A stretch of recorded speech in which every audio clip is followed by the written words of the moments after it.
Merci à toutes et à tous de venir à cette petite initiation dans l'Agora. Nous, on est ravis de vous la partager. Qui on est? Moi, je suis Julien Cadeau, directeur des opérations du groupe Humanoïde, qui édite Numérama, Mademoiselle et Frandroid, donc trois médias, dont deux qui sont dédiés à la tech et au futur. Et ce qu'on va vous présenter aujourd'hui, c'est à la fois le fruit de nos expérimentations en interne sur les intelligences artificielles génératives et également des astuces sur les choses qu'on a apprises c'est quoi? C'est peut-être ces 12 derniers mois où vraiment on s'y est mis à fond et où on a essayé d'apporter quelque chose à la fois à nos lecteurs et à nos équipes, sans tomber évidemment dans le solutionnisme. Alors, comme d'habitude, tout ce qu'on va vous dire, c'est de l'expérience, c'est de ce qu'on a appris. C'est pas des vérités générales, forcément. Il y a des choses que vous arriverez à faire mieux que nous, des choses qui ne marcheront pas dans vos cas. Mais en tout cas, on espère qu'à la fin, ça va vous aider à comprendre un petit peu ce que sont ces nouvelles manières de faire, des nouvelles manières de créer. Et du coup, pour ça, je suis avec Johanna, qui m'accompagne. Bonjour, moi je suis Johanna Allman, je suis responsable Brain Content au sein de la régie commerciale d'Humanoïde, Humanoïde XP. Et je présente aujourd'hui cette conférence avec Julien parce qu'effectivement on a travaillé ensemble sur à la fois ChatGPT et Midjourney et on va vous le présenter aujourd'hui ensemble.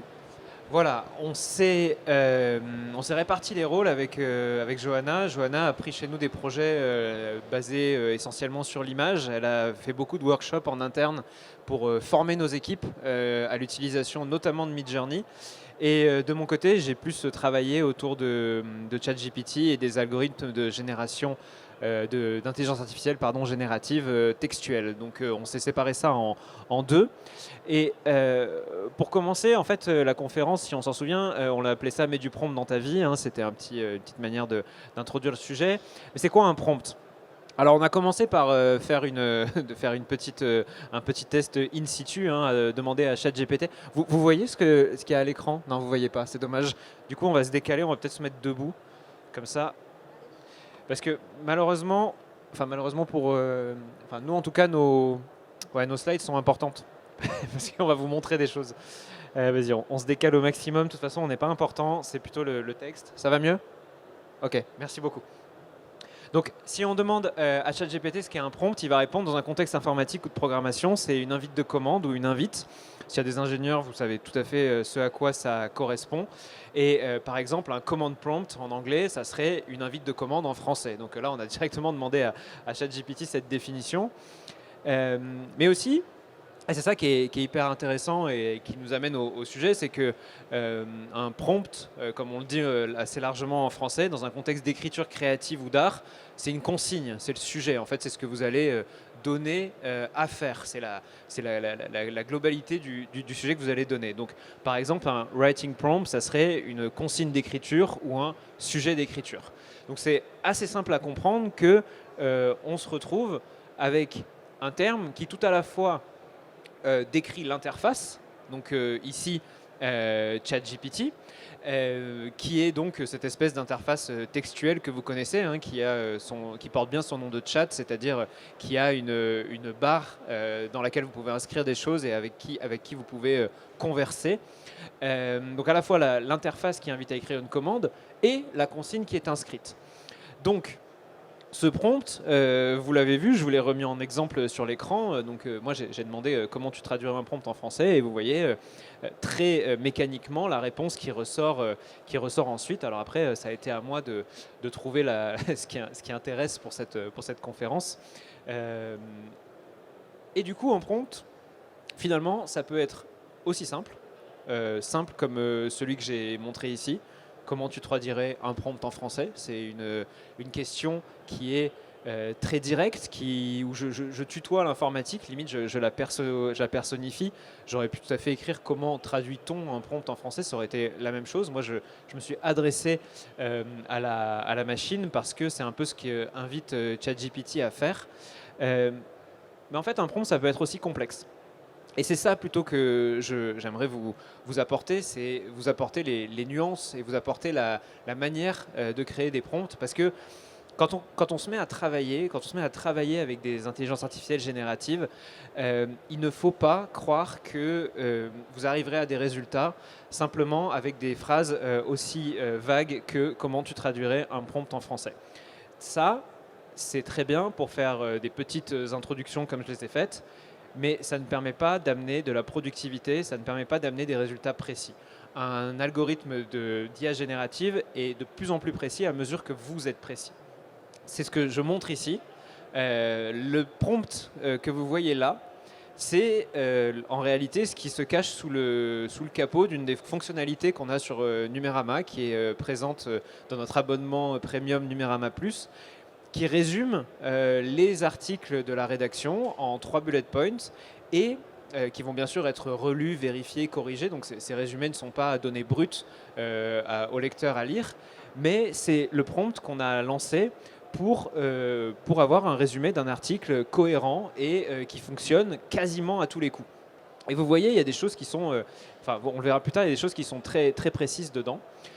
Mais en fait, un prompt, ça peut être aussi très complexe. Là, vous voyez, et ce sera mes derniers exemples à la fin, j'ai à la fois du texte, mais j'ai aussi de l'intégration de liens. Et surtout, je n'ai pas qu'une seule demande, j'en ai plusieurs. Si vous lisez en haut, résume cet article en 2 phrases, mais ensuite, je demande autre chose. Ensuite, trouve un titre.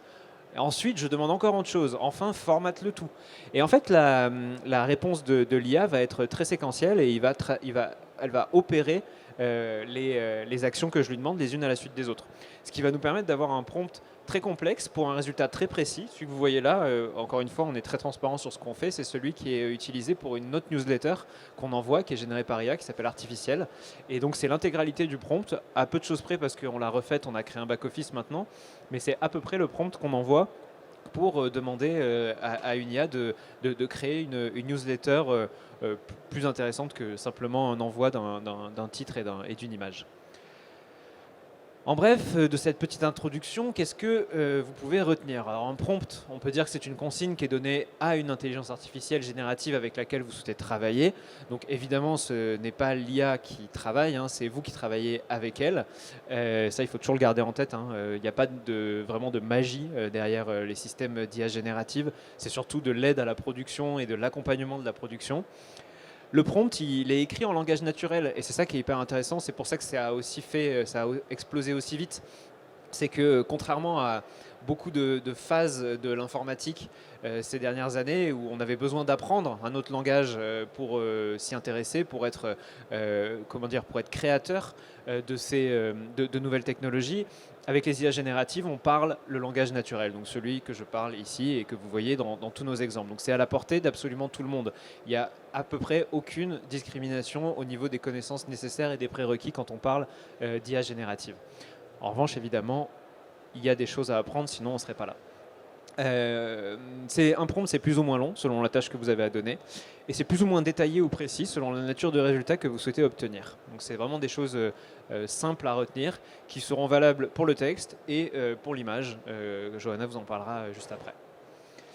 Alors, il y a quelque chose une question qui est intéressante, c'est qu'on me pose souvent, c'est comment obtenir ce qu'on veut, parce qu'au fond, vous pouvez poser une question et ne pas du tout avoir le résultat que vous voulez. C'est à peu près pareil sur Google. Parfois, vous tapez une requête et on ne vous sort pas exactement ce que vous imaginez. Là, vous voyez un prompt le plus simple possible. Donne-moi une recette de tarte aux pommes. Eh bien, ChatGPT va faire quoi? Il va évidemment donner une recette de tarte aux pommes très complète avec des ingrédients d'abord, évidemment, la pâte brisée, les golden, les cuillères à café, etc. Ensuite, la préparation en 1, 2, 3, 4, 5, 6, 7, 8 points. Et ensuite, il s'est permis d'ajouter des astuces, comme si c'était une grand-mère qui passait une recette à ses petits-enfants. Donc, vous pouvez ajouter un peu de compote de pommes, etc. Mais en fait, ça, c'est quelque chose de très basique à sortir. Et au fond, je trouve que c'est un bon exemple de donner quelque chose d'imprécis, demander quelque chose d'imprécis à une IA générative. Vous allez avoir quelque chose qui peut-être ne vous sert pas. Et ça, c'est ça qui à mon sens, est beaucoup plus intéressant. C'est que quand vous avez de la précision dans votre prompt, donc quand vous l'avez en haut, regardez, je l'ai réécrit. Donne-moi une recette simple de tarte aux pommes, j'ajoute simple. Je connais les ingrédients parce que évidemment je sais plutôt faire une tarte aux pommes grâce à mon background de cuisinier. Non, je plaisante. Je connais les ingrédients, donc ne me les liste pas. Je n'ai pas besoin d'astuces parce que c'est pas ce que j'ai demandé. Je veux simplement les étapes de préparation. Vous voyez que ChatGPT a fait quelque chose de beaucoup plus court et de beaucoup plus efficace. Et en fait, avec cet exemple tout bête, ce que je veux vous montrer, c'est que ça, c'est très mignon quand vous avez des démos à faire, quand vous montrez la puissance de ChatGPT à quelqu'un et que vous voulez lui faire un petit peu un effet waouh. Mais quand vous êtes une entreprise ou que vous avez besoin de productivité, finalement, moi, à la fin, c'est ce résultat-là que je voulais. Ce n'était pas les ingrédients ni les astuces. Je voulais une recette avec simplement des étapes.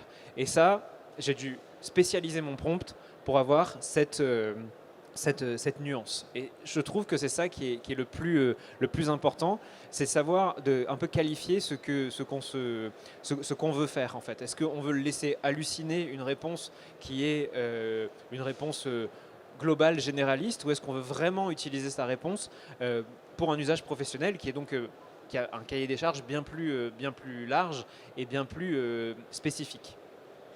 Je vous la remets en grand, avec en gras ce que j'ai ajouté. La recette, elle est simple, je connais les ingrédients, ne me les liste pas. Assez important d'avoir des informations négatives, parce que sinon, les IA génératives font à peu près ce qu'elles veulent. Ne les oubliez pas, ça marche très bien de dire ne fais pas ça. Je n'ai pas besoin d'astuces, encore quelque chose de négatif, et je veux simplement les étapes de préparation.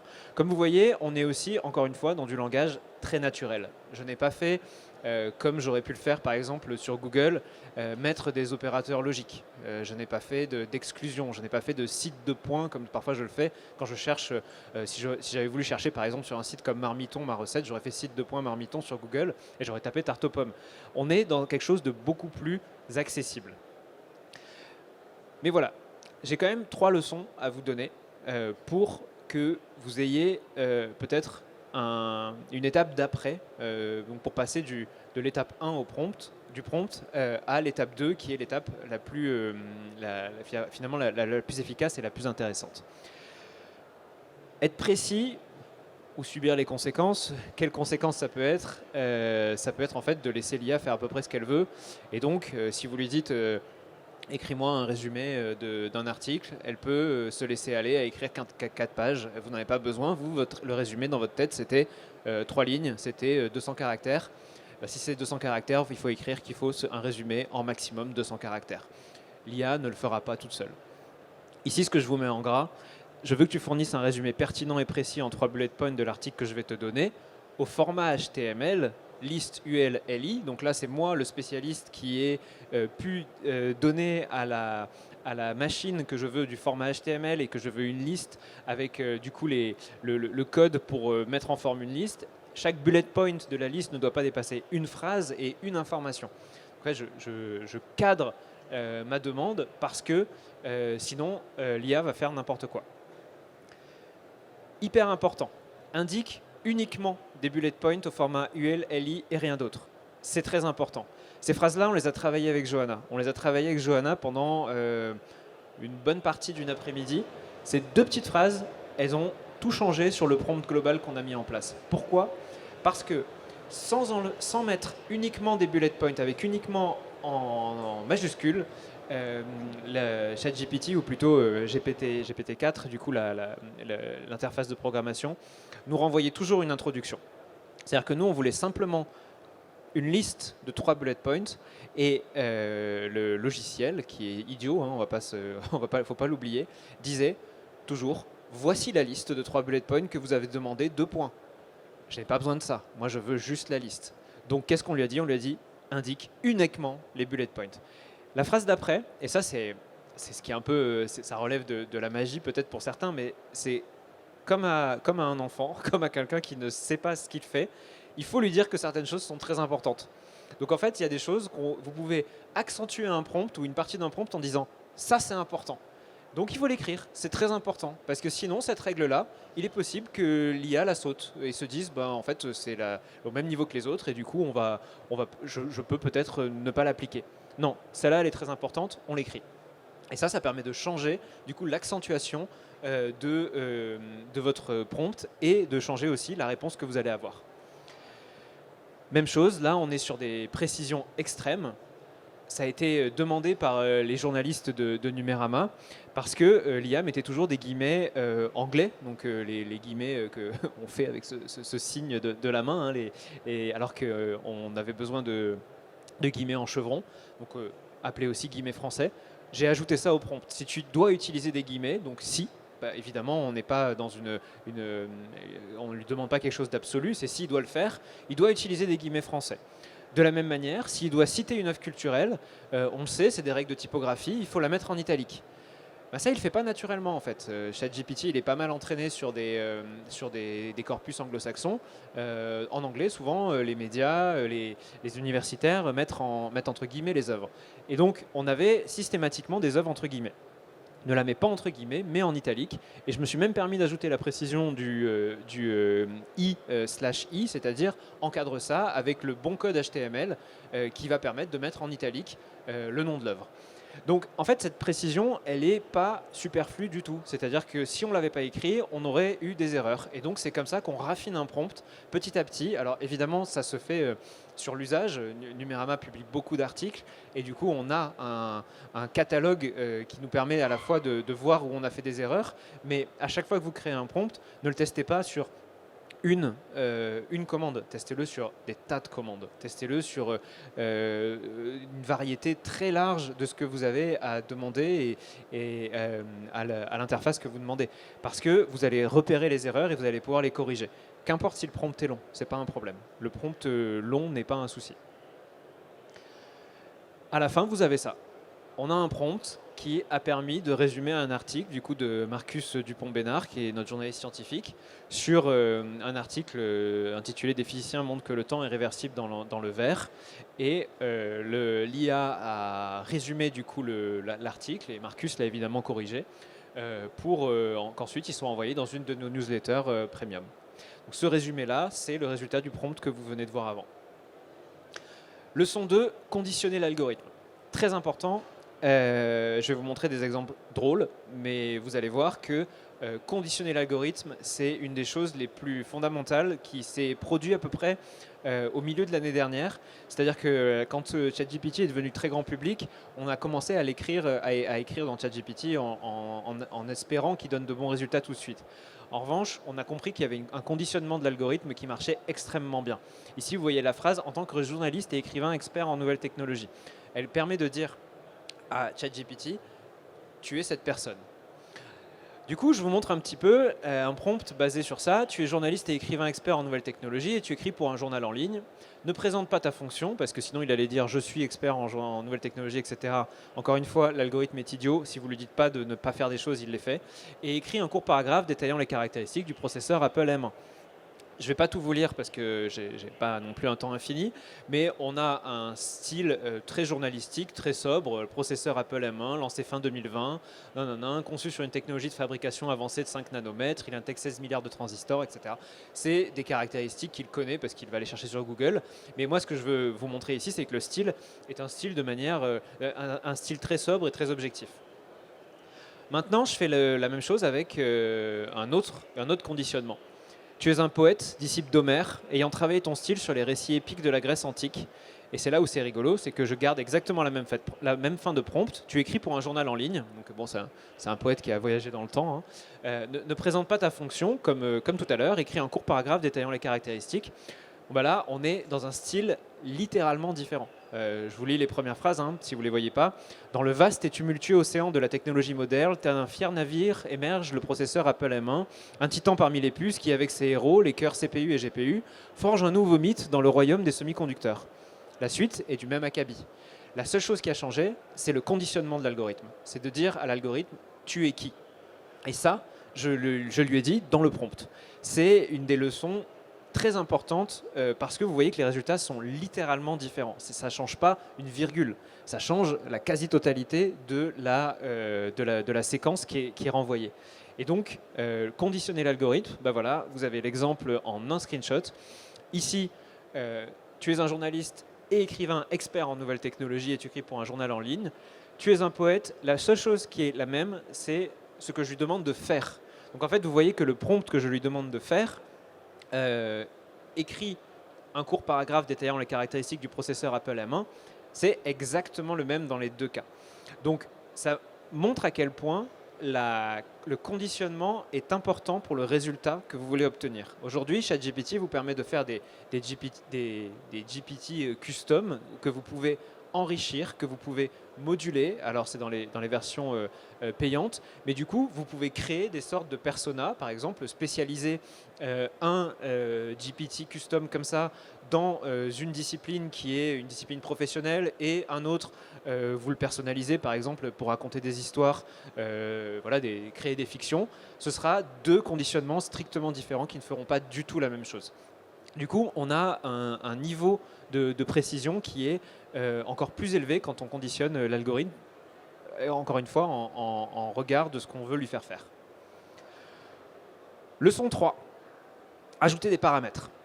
Et c'est là, en fait, où je pense qu'on est encore aux prémices de l'IA et qu'on a finalement une connaissance assez parcellaire quand on se lance dedans. On ne se rend pas compte à quel point c'est un puissant fond de possibilités. Et c'est pour ça qu'il faut toujours, je pense, et c'est en tout cas ce qu'on fait chez Humanoid, recadrer les projets et dire ne pas mettre de l'IA partout. C'est plutôt d'abord avoir un projet et penser que l'IA est une des solutions possibles. Et si elle est meilleure que le reste, on l'utilise. Mais sinon, on ne l'utilise pas. Mais quand elle l'est, en fait, il faut toujours se dire que c'est une solution possible à un problème. Parce que là, en fait, j'ai fait un prompt amusant pour vous donner un exemple. Raconte-moi une histoire rigolote en 3 phrases et illustre-la avec une image. Ça, c'est un prompt qui, finalement, si vous ne savez pas que ChatGPT sait dessiner, vous n'aurez jamais pensé à le faire. Et pourtant, si, il sait dessiner. Il sait dessiner, il sait écrire une histoire rigolote en 3 phrases. Alors, rigolote, ça, c'est son interprétation à lui, hein, je vais vous la lire. Il était une fois un chat détective qui croyait être l'incarnation de Sherlock Holmes. Un jour, en enquêtant sur l'affaire du biscuit disparu, il tomba sur une assemblée secrète de nains de jardin. Confus mais déterminé, il se mit à interroger le nain avec la loupe, qui n'avait en réalité aucune idée de ce qui se passait. Pas très drôle, hein, on en convient, ils ne sont pas encore très créatifs, mais bon, j'ai fait ça très rapidement pour vous montrer un exemple. Moi, ce qui m'intéresse, c'est pas ce qu'il a sorti, mais c'est les formats qu'il a sortis. Je peux lui faire sortir 2 formats en un seul prompt. Vous allez me dire, ça sert à rien. Je suis d'accord. Maintenant, là, j'ai une capture d'écran. Vous, on la voit mal parce que l'écran est peut-être pas calibré, mais ça, c'est une capture d'écran. C'est une image. On dirait que c'est du texte, mais en fait, c'est une image que j'ai glissé-déposée dans ChatGPT. J'ai fait une capture d'écran dans nos sites Frandroid parce que j'avais besoin de récupérer les caractéristiques d'un smartphone. Et du coup, qu'est-ce que j'ai fait? Le prompt, il est en bas, on ne le voit pas très bien, je vais vous le lire. Extrait les caractéristiques de cette capture d'écran et fais-en un tableau. Ce que je lui demande, c'est de voir une image, de lire ce qu'il y a sur l'image. Donc vous doutez bien, ce n'est pas du texte, c'est un fichier JPG, ce sont des pixels, il n'y a pas de texte, d'input texte dessus. Donc il va falloir qu'il fasse tourner un premier programme qui va transformer ça en texte. D'extraire ça et de me le transformer en un tableau qui est interprétable, que je peux copier-coller à merci. Il me répond en anglais, ça, écoutez, ça arrive, mais il me dit qu'il a créé une représentation en HTML du tableau que je lui ai envoyé par image avec les caractéristiques que je lui ai envoyées. Et j'ai pas relu le code. Si vous savez lire, c'est du code très simple, c'est bon, c'est tout à fait possible du coup.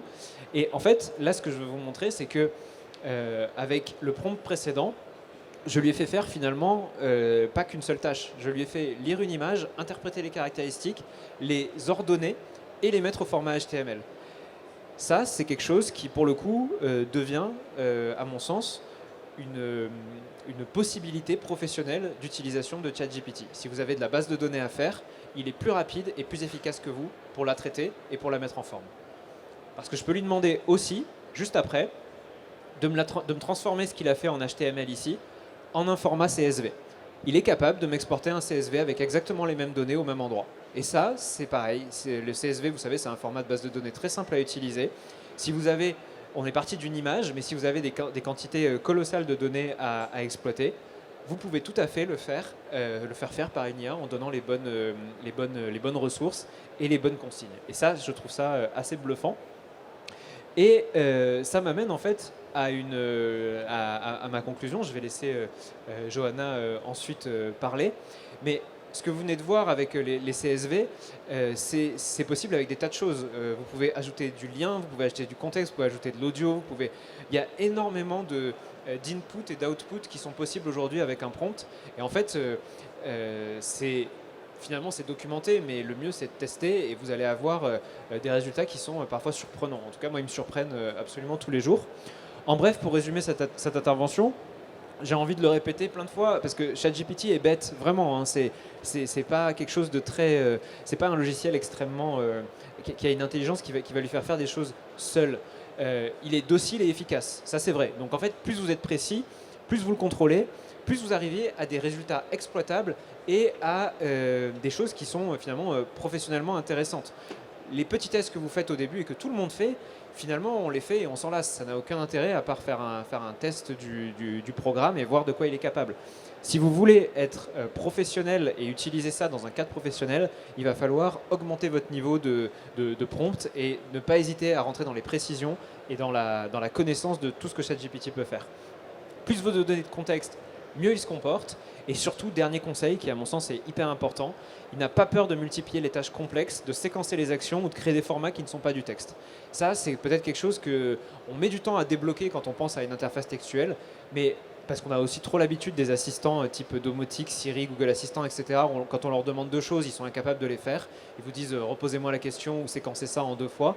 ChatGPT, vous lui demandez 5 instructions dans un même prompt. Vous avez les instructions qui sont soit séquencées, soit combinées, et vous avez la sortie qui est la bonne. Donc ça marche. Pardon ? Oui. GPT-4, évidemment, tous mes exemples sont sur GPT-4 et sur la version grand public d'OpenAI. Nous, en entreprise, on utilise les API. Avec des projets qui sont finalement à peu près cohérents avec ce que je vous ai montré, simplement avec un peu plus d'outils. Et je terminer là-dessus. Je vais passer le micro à Johanna pour la même chose. Merci. Côté image. Je te laisse. Oh, c'est laquelle ? C'est laquelle ? C'est ça. Écoutez, moi je vais vous présenter Midjourney. Je vais essayer de faire efficace et rapide. Vous allez voir qu'on retrouve énormément de points communs avec ce que tu as présenté, parce qu'il ne faut pas oublier que Midjourney reste un outil d'intelligence artificielle qui génère, lui, des images à la place de générer du texte. Alors, on ne parlera pas de DALL-E pour ChatGPT, qui peut lui aussi générer des images, mais à mon sens, à l'heure actuelle, Midjourney est probablement l'outil de génération d'images qui est le plus efficace disponible. Son principe, il est assez simple, et c'est exactement le même que pour ChatGPT. Vous lui décrivez, en anglais idéalement, on y reviendra par la suite, votre image, et une fois la commande entrée faite, il vous la génère. Le texte écrit pour générer une image s'appelle lui aussi un prompt. Et tout type d'image peut être reproduit, donc des photos, des illustrations, du dessin technique, vraiment tout ce que vous pouvez imaginer ou ce dont vous pouvez avoir besoin peut être généré en termes picturaux par Midjourney. Midjourney, alors pourquoi faire ? Le but de l'outil, notamment pour nous dans le cadre des rédactions, c'est de pallier le manque des banques d'images. Parfois, on a des articles assez spécifiques à illustrer et effectivement, en recherchant sur les banques d'images, on ne trouve pas ce qui correspond. Décrire l'image dont on a besoin pour faire une image de une cohérente avec l'article, c'est effectivement quelque chose que Midjourney est parfaitement capable de faire. Dans un usage plus quotidien, plus commun, c'est aussi l'occasion de créer des choses qui sont assez uniques. Les outils sont très variés. Vous pouvez faire de la production d'illustrations pour alimenter des présentations PPT, des rapports de stage, des articles de presse, des storyboards, vraiment, enfin, à peu près tout ce dont vous pourriez avoir besoin, là encore. Encore une fois, et peut-être même plus que ChatGPT, je dirais, Midjourney, c'est un outil qui est très, très accessible et qui est vraiment fait de manière extrêmement intuitive pour que tout un chacun puisse l'utiliser. Vraiment, c'est beaucoup plus simple, à mon sens, que de rentrer une commande dans ChatGPT. Alors, qu'est-ce qu'on peut en attendre ? Je vous ai donné quelques exemples d'images. Vous avez beaucoup de choses qui sont possibles. De la photographie, de l'illustration de tout type. Là, effectivement, j'ai choisi quelque chose qui se rapportera à du papercraft. Si vous avez besoin de faire de l'aquarelle, si vous avez besoin de faire du crayonné, là encore, il suffit de le demander à l'IA. Vous pouvez faire des choses un peu plus précises comme de la cartographie. Alors sur ce point-là, c'est assez intéressant parce que les versions 6 de Midjourney ont fait évoluer les choses de manière à obtenir des résultats qui sont beaucoup plus cohérents que ce qu'on obtenait à l'époque en version 4 ou en version 5. Donc vous avez un continent qui est à peu près bien fait. Il y a de ça quelques mois, ce n'était pas forcément encore possible. Donc là encore, vous pouvez obtenir des résultats qui sont précis et qui sont justes avec l'IA. Le dessin technique, c'est aussi une possibilité. Alors, ce n'est pas totalement abouti, mais par exemple, un dessin d'architecture, c'est complètement cohérent avec ce qu'on pourrait attendre de l'IA à l'heure actuelle. Comment est-ce qu'on l'utilise? Alors, il y a eu quelques mises à jour ces dernières semaines. À l'heure actuelle, pour l'utilisateur moyen, on y accède en se connectant à un serveur Discord.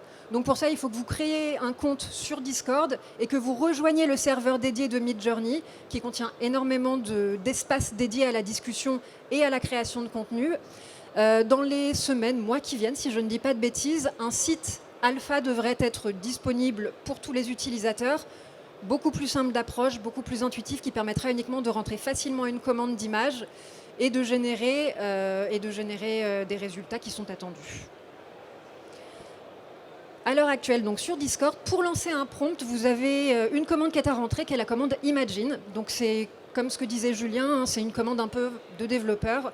Vous mettez juste le / Imagine sans les guillemets et vous tapez, encore une fois en anglais idéalement, j'expliquerai pourquoi après, la description précise de l'image que vous voulez obtenir. Prompter en anglais, pourquoi? Pour une raison qui est extrêmement simple, c'est ce que disait Julien tout à l'heure. Une IA, ça va piocher dans ce qui est disponible sur Internet. Et la majorité des ressources qui sont disponibles sur le web sont en anglais. Donc en réalité, l'IA vous donnera des résultats qui seront beaucoup plus précis, beaucoup plus efficaces et beaucoup plus pertinents si vous promptez en anglais. En ayant bien conscience évidemment que tout le monde n'est pas forcément à l'aise avec la langue de Shakespeare, il y a des outils qui sont très faciles à utiliser et qui sont extrêmement efficaces pour traduire du texte en français et le générer en anglais. DeepL, que vous connaissez probablement, qui est un équivalent de Google Trad, un peu plus efficace à mon sens. Word Référence est un très bon complément. C'est un dictionnaire assez pointu qui vous permettra d'obtenir des termes spécifiques ou techniques que vous n'auriez pas en anglais.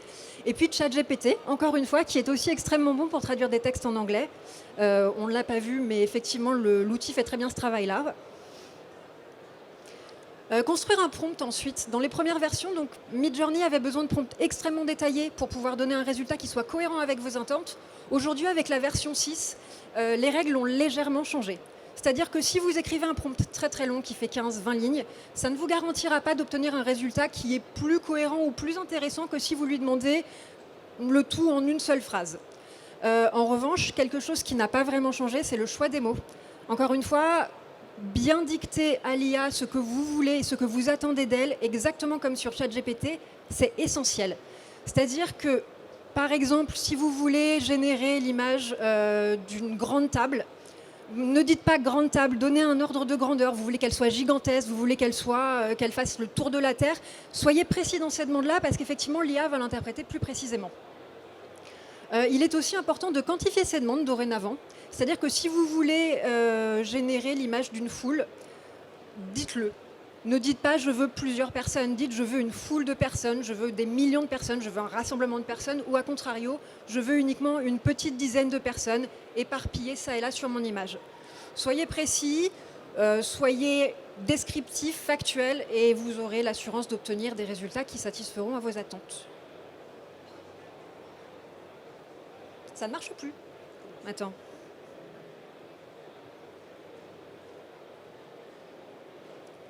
Au secours.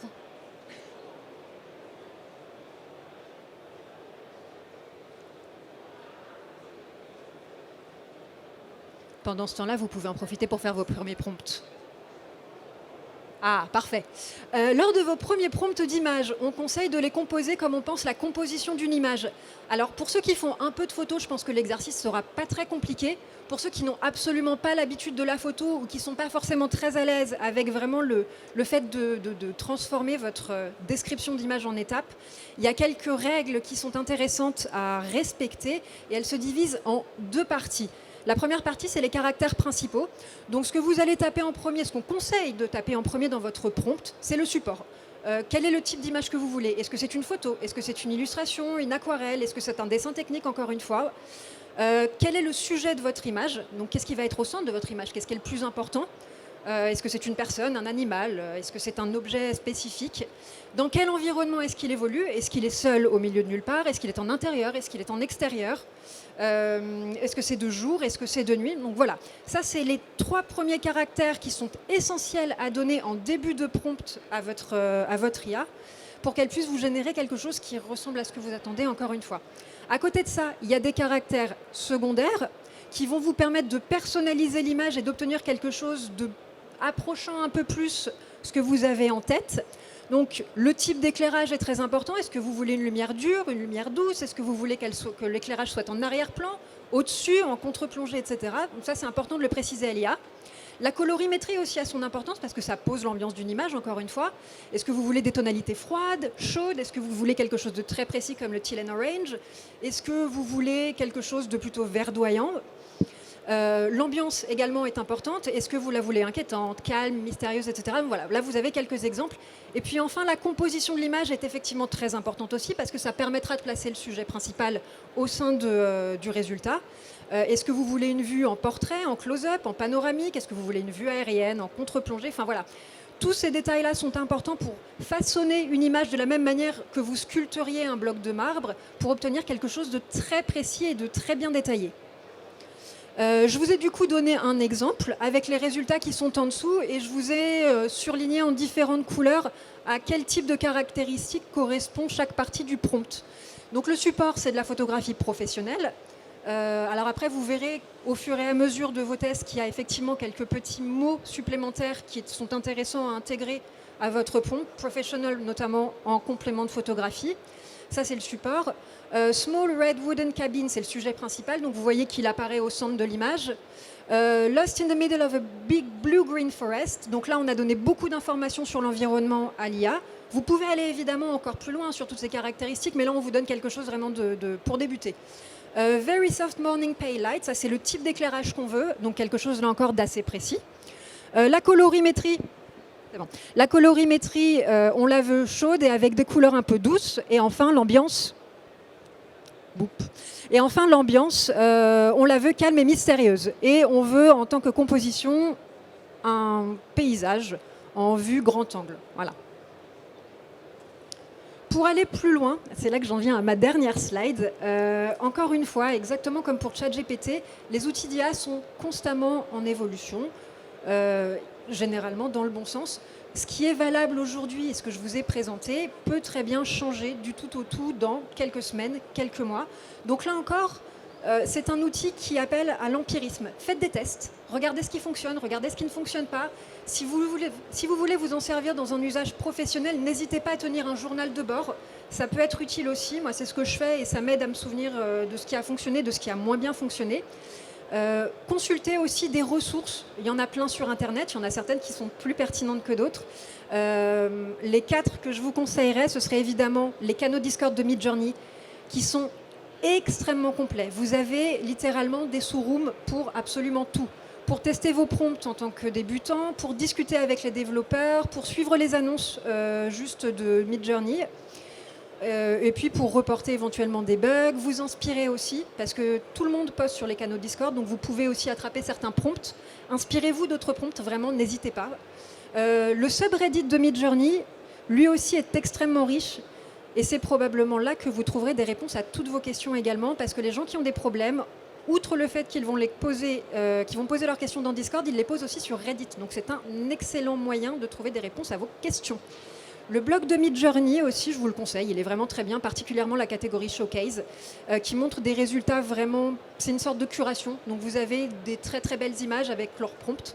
Donc là encore, c'est pour de l'inspiration, de l'aide au prompting, au choix des mots, etc. Et puis évidemment, n'hésitez pas à aller consulter tout le site de Numérama, qui écrit très très régulièrement dessus d'excellents articles et qui pourront effectivement vous donner également des informations à la fois sur les évolutions de l'outil et sur la manière de l'utiliser au mieux. Voilà. On a fini? Oui. Et ben c'est tout pour nous. Merci beaucoup. On espère que ça vous aidera à débuter dans le prompting.